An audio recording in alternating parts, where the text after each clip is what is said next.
Hey guys, welcome to the show. What we're going to be making today is boudin balls, which is a nice southern Cajun treat. I heard about these from a friend actually who went down to New Orleans one year, and they were like, oh my god, they're really good, you got to try them, and blah blah blah. I'm not really a traveler, so that's not going to happen, so I had to venture out into the internet and find myself some recipes. Now, traditionally, it's made pretty much with like any meat, apparently. You can have gator, venison, anything you can drag out of a swamp, apparently. Now, a real popular thing to use is a pork butt, and you take it and you saute it and do it and whatnot. What I'm going to be using is actually ground pork, because it's easiest for me and it's easiest for you. Like, this is a low-carb, quick, tasty version. This is not the original recipe, but it's as close as we can get with our way of doing things. Now, I'm going to bring you over to the food, and we're going to see how it goes. Okay, and here's what you're going to need if you're going to want to make these boudin balls. We have 2 tablespoons of salt, we have 2 tablespoons of chili powder, and a tablespoon of pepper. Okay? Now we're also going to throw in a tablespoon of minced garlic, which is about a clove of garlic. Now we have the trinity here, which is 2 stalks of celery, 1 yellow onion, and a nice large green pepper. And to this, we're going to add the ground pork.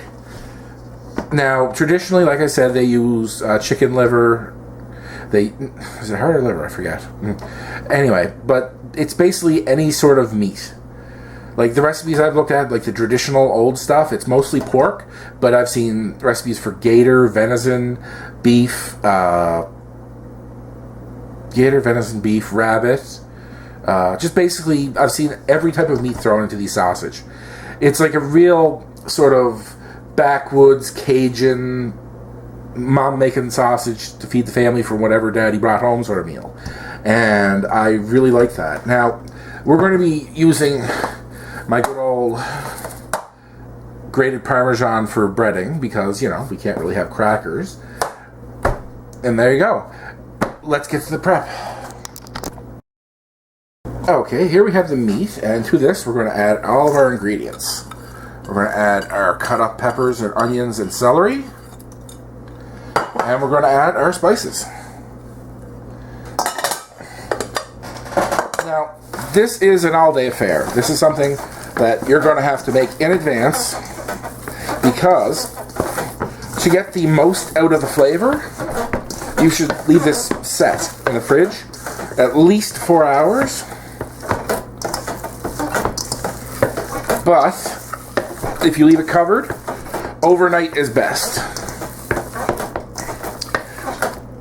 Now you want to get all those spices all the way through the meat. You don't need to watch me pound away at this meat all day.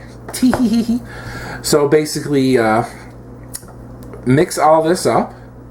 Refrigerate covered with a bit of plastic wrap for at least 2 hours. If you want to make it overnight, that's even better. The longer you let this sit, the more the flavor gets complex and develops, okay? So, let's fast forward to the next bit.